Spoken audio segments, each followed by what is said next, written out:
अगर आप सभी भक्तों के अंदर सच्ची आस्था है और आत्मसमर्पण है, गुरु के प्रति आत्मनिष्ठा है, गुरु के प्रति विश्वास है, तो ये सच पे सच है। आप जी के गुरु, हमारे गुरु कोई अलग नहीं है। हमारे भी गुरु हैं, आपके भी गुरु हैं। एक दिन आपके सामने शरीर रूप में जरूर आएंगे। और ये समाधि लेने का जो गुरु कहते, गुरु क्या है? गुरु ब्रह्मा, गुरु विष्णु, गुरु देवो महेश्वरा, गुरु साक्षात परब्रह्म तस्मै श्री गुरुवे नमः। ये गुरु ब्रह्मा है, ये इसके खेल हैं। ये भक्तों के कहते पूरी दुनिया को तारने के लिए गुरु शरीर रूप में प्रकट होता है और अपने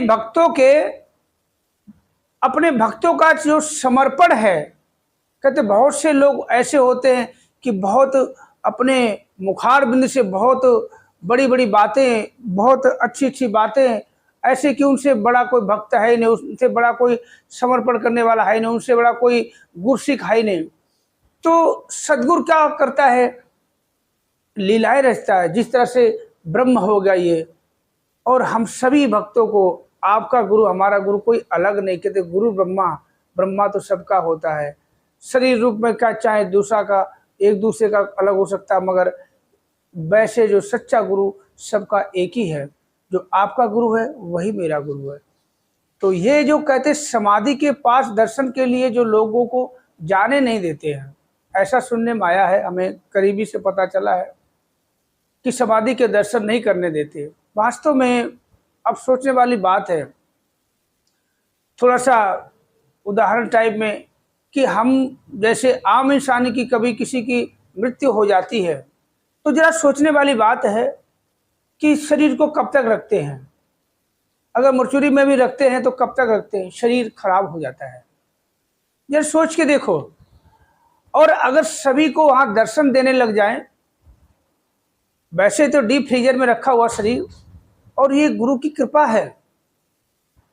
गुरु वहां भी है और यहाँ भी है, हर जगह गुरु है। गुरु शरीर में जो हलचल होती है वो नहीं दिखा रहा है, मगर शरीर में भी गुरु है और आपके अंदर भी गुरु है और हर जगह आपका गुरु है। आपको तो ज्ञान है, आप ब्रह्म ज्ञानी। क्यों महाराज जी ने सभी को ब्रह्म ज्ञान से प्रफुल्लित किया है, इस निरंकार को दिखाया है, इस परमात्मा को दिखाया, ब्रह्म को दिखाया कि ब्रह्म की ज्ञान, ब्रह्म की प्राप्ति, ब्रह्म की समाप्ति, दिव्य ज्योति संस्थान जो है, कि दिव्य ज्योति तुम्हारे अंदर जो कहते हैं अंधकार की जो लौ थी, उसको एक दिव्य ज्योति जला दी है, आपको अंधकार से प्रकाश की ओर ला दिया है। और ऐसे गुरु आपके जीवन से कैसे ओझल हो सकते हैं? आपके सामने शरीर रूप में थे, आज भी है। ये बात अलग है कि शरीर अभी विश्राम में है, समाधि कर रहे हैं। तो गुरु जो है आपका कहीं और नहीं है, गुरु आपके अंशंग है। गुरु समाधि में जो शरीर गया है वहां भी है, हर जगह है। तो समाधि में अगर आम जनता को जाने दे तो जरा सोचो कि जो गुरु के बहुत करीब होते, पूर्ण रूप से मतलब गुरु और कहते गुरु चेला एक ही होते, उनमें कोई भेद नहीं होता। कहते राम कबीरा एक भयो कोई न सके पहचान। तो ऐसे जो गुरसिक रहे हैं उनको सच पता है, और ये भेद गुरु किसी सबको नहीं बता सकता ना। हर किसी को, छोटे मोटे भक्त मतलब बहुत से श्रद्धालु होते, तो सभी को ये अपना जो भेद नहीं बता सकते। तो कुछ ऐसे गुरसुख हैं जो कहते राम कबीरा एक भय कोई न सके पहचान। गुरु और उनमें जो साथ के बहुत एकदम करीबी रहे, उनको सच्चाई पता है कि हमारे गुरु इस शरीर में कब प्रवेश करेंगे, इस शरीर को कब उठाएंगे। अभी शरीर विश्राम में है, समाधि तो एक हमारे नजरों में समाधि लिए, शरीर विश्राम में है और गुरु अपना काम कर रहा है।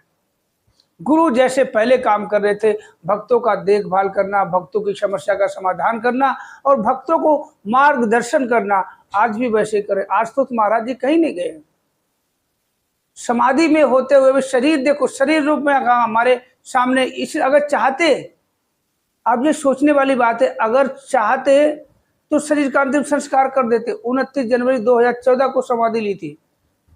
अब जरा सोचो, 10 साल के आसपास हो रहे हैं, 14, 10, 24, 10 साल के आसपास हो रहे हैं। तो अंतिम संस्कार क्यों नहीं किया? क्योंकि अगर सच्चाई हर किसी को बता दे तो कहते ना कि गुरु की महिमा के गुण कौन गाएगा, गुरु की भाई भाई कौन करेगा, कि गुरु की कहते ना हमारे जीवन में कितनी आवश्यकता है, कि गुरु ही होता है जो हमें तार रहा होता है। माँ बाप के जरिए से हमारे एक शरीर का जन्म मिलता है और इस शरीर को कहते ना भव सागर से मतलब पूरी यात्रा तय करने के बाद शरीर तो नश्वर है हमारा, इसका शमशान घाट पहुंच जाता है, मगर आत्मा कहाँ जाती है। इस गुरु ने उस आत्मा का कल्याण करने के लिए हमें एक दिव्य ज्योति हमारे दिलों में जलाई है। तो जरा सोचने वाली बात है। बहुत से लोग ऐसे की कहते हैं कि समाधि के दर्शन नहीं करने देते। अरे अगर दूर दराज के लोग आने जाने वाले सब समाधि के पास जाने लगे, जो शरीर की देखभाल करनी है, क्योंकि ये गुरु का आदेश है, जब तक मैं वापस नहीं आता तब तक ये धरोहर ये संपत्ति तुम्हारे हवाले है, इसको संभाल के रखना, मैं वापस आऊँगा तब तक इसका संभाल के रखना। अगर वो नहीं, गुरु का आदेश का पालन हो रहा है, आप ये भूल नहीं करना कि दर्शन नहीं करने देते, ये गुरु का आदेश है। सबको नहीं पता है, मगर सोचने वाली बात आप सोचो। कहते हैं जो पूर्ण रूप से गुरु को समर्पण कर दिया है वो गुरु की महिमा को अच्छी तरह से जानते समझते हैं कि राम कबीरा एक भयो कोई न सके पहचान। तो जब कहते हैं गुरु की आप पूरी तरह से अगर आप वो भक्ति करते हैं और विश्वास करते हैं तो ये जरा सोचो, ये गुरु का आदेश ही है। कि देखो शरीर को संभाल के रखा हुआ, क्यों रखा हुआ, ये राज है। ये राज देखो हर किसी को नहीं बताया जाता। आप समझदार हो। जो लोग कहते हैं कि दर्शन नहीं करने देते, लोग जाने नहीं देते, ये गलत है। ऐसा नहीं कहते। गुरु का आदेश, कि जो गुरु का आदेश आए वो सत वचन करके और नतमस्तक होके मान लेना चाहिए कि इसी में हमारी भलाई है।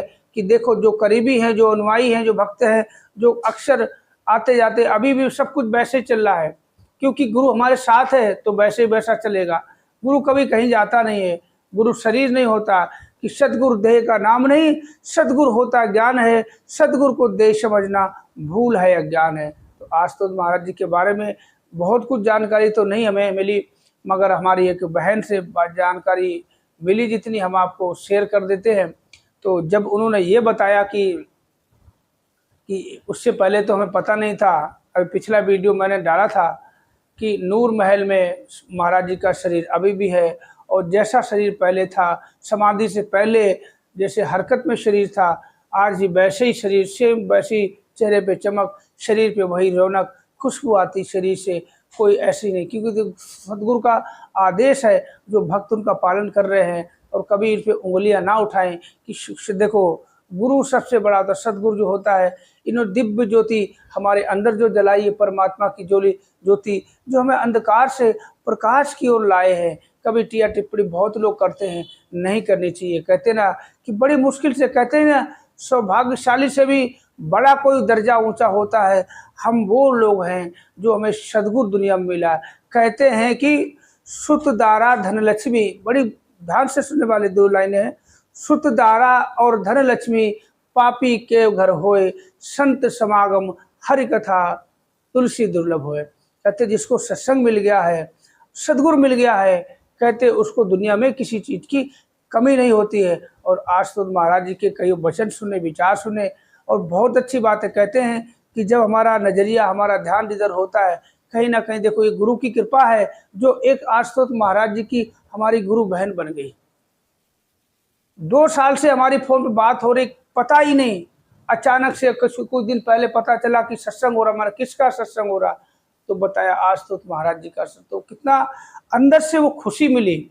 तो हमने एक इच्छा जताई बहन से कि हमें एक बार दर्शन कराओगे। बोला जरूर, अब जब चलेंगे हम आपको 2-3 दिन पहले बता देंगे। बहुत अच्छी इच्छा हो रही कि ऐसे दर्शन। तो कहते रहे शिरडी में जो साईं बाबा ने समाधि ली थी, आज तक वो समाधि के दर्शन लोग कर रहे हैं। बाबा समाधि से चले गए, तो ऐसे कहते सशरीर समाधि, शरीर सहित जो समाधि हुई, शरीर के दर्शन करना, ये बहुत अपने आप को कहते बहुत ही भाग्यशाली होंगे जो आज तो महाराज जी के भक्त है। और उनके द्वारा दिया गया जो ब्रह्म ज्ञान है, ब्रह्म ज्ञान तो वैसे बख्श लेना, दास भी निरंकारी ब्रह्म ज्ञानी संत है। तो ब्रह्म ज्ञान तो एक ही है, ब्रह्म एक है तो ज्ञान भी एक ही होगा। जो भी आज तो महाराज के भक्त, अगर हमें कुछ बोलने में या कुछ ऐसा वैसा गलती हो गई हो